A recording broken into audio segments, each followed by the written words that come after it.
Well, you know, ladies and geriatrics, I've had a senior moment, which I'll come on to immediately. So, I did this little bass shootout. I had 4 basses, 2 P basses, one that looks like this. I don't know what you bass guitarists will know what style of bass this is called. I have no idea. I know nothing about basses at all.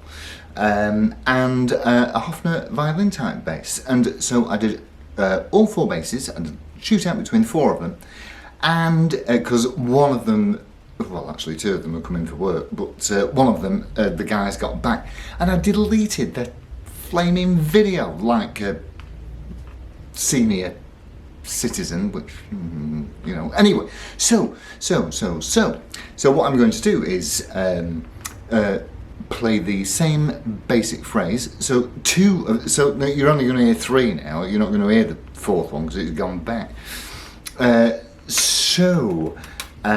You will hear all 3 of the 4 basses with a little drum beat behind them, which is just a backing track from YouTube, drum beat, and you will hear them all. Now, let me tell you this. Can we see here? You can see, this is my bench amp. I use this my bench amp, the PV, whatever it's called, yeah, Bandit 112, with the Scorpion equipped speaker, whatever that means. And I know that you lot know. And so yes, because I do not want to risk playing those low frequencies through either of my little Blackstar ID Core 40s. They're far too precious to me. If I burn that out, then you know, so what? But the Blackstars are very, very precious to me. So what I will do is I will play the same phrase on each bass guitar. This is in all one continuous run. I'm not pausing it so that you can see that I've not changed the volume level on the amp or done any other mucking about in between, you know, guitars. And so 2 of them have 2 pickups, and the P bass, of course, just has the 1 pickup. So that because I'm playing the same phrase, you will hear each pickup as it comes along. So I start with the neck pickup, then move to the treble pickup or bridge pickup, and then both on this and the Hofner violin. Well, it's not a Hofner violin, it's a different make, which we'll go into. And then, of course, the P bass, it only has 1, so that's your choice. Okay, well, let's go and see what happens.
Now, like I said, I do hope that in some way you found that helpful.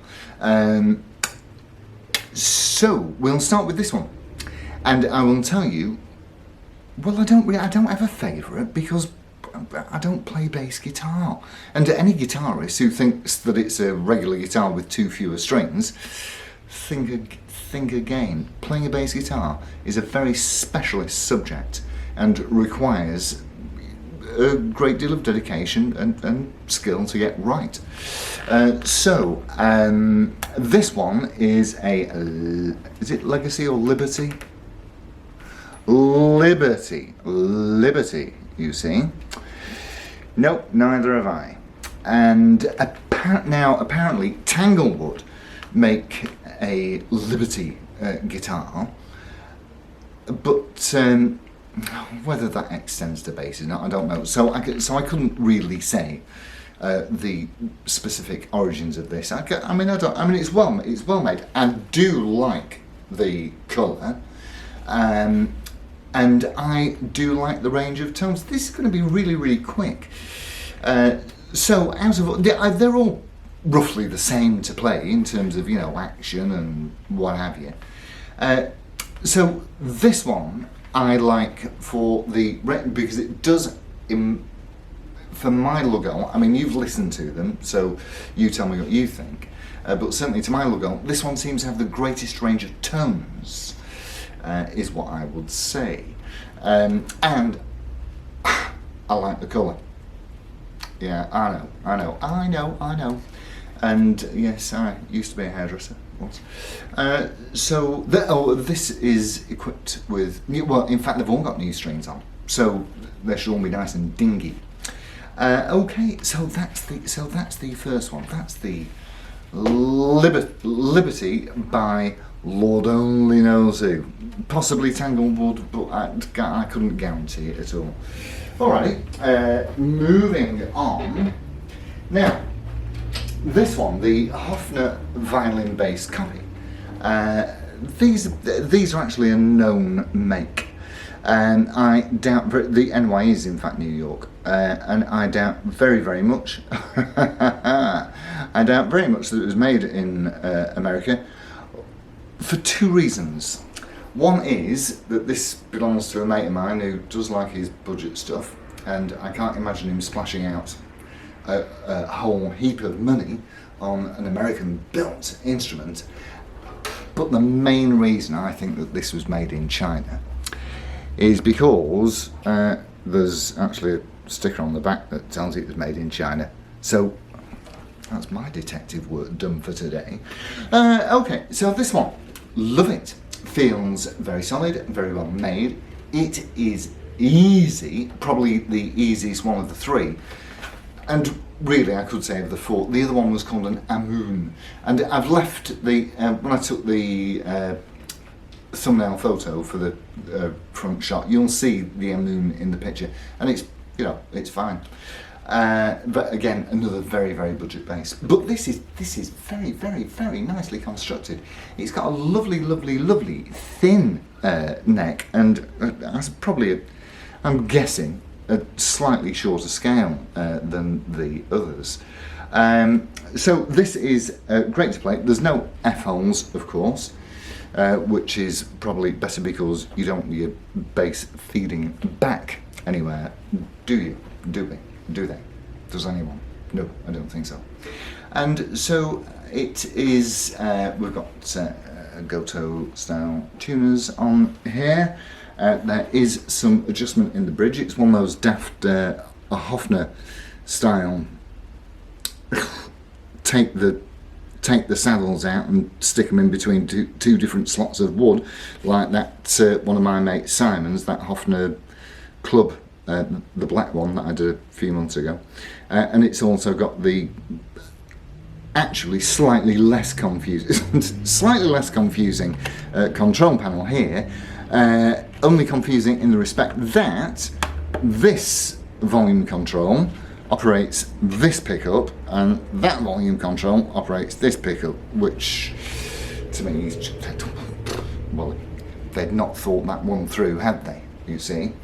So that's it. Yeah, it's very, very nice in a kind of heritage burst. You know, it's nice, nice, short, easiest one to play out the three, I would say, especially for people with smaller digits. With these, I'm absolutely fine. I manage just super duper. So that's it. Yes, that's that one. Nice, nice slim neck. Very, very easy to play. Moving on, and I hope that you will have noticed when I plug this in. Now, for a start, now we do actually know about these guitars, don't we? We know about Westfield. I've done a couple of Westfields before, and I have an enormous amount of respect and admiration for Westfield. Is it John Westfield? He produced thousands and thousands of good, well, not him personally, I don't suppose, because he did farm the work out to China and Korea back in the mid-late 90s, going into the early 2000s, I think. I had a Westfield Strat, not that long, I'm saying not that long ago, it might have been a year ago. Fabulous, really, really, Westfield stuff is brilliant. If you see anything with the Westfield name on, rest assured, it'll be good. And so he still operates now, or am I getting him mixed up with somebody else? I am. I'm getting him mixed up with John Wesley. But anyway, Westfield, still Scottish all the same, and they do make quality instruments. You have on the back here open gear tuners, very, very, very just traditional standard P-bass stuff, no surprises. But what I did notice about this one, again as I say, new strings, is that the action just seems to be a little bit sweeter, and it certainly makes the most noise. It was the most powerful output out of the three, and that's it from me. They've just, you know, come my way, so I thought I'd do a little collection of bass guitars. So that's it. Whether this comes up at the weekend or as a cheeky midweeker, who knows, but thanks ever so much for tuning in, and we'll see you all soon. So it's adios amigos, ta-ra.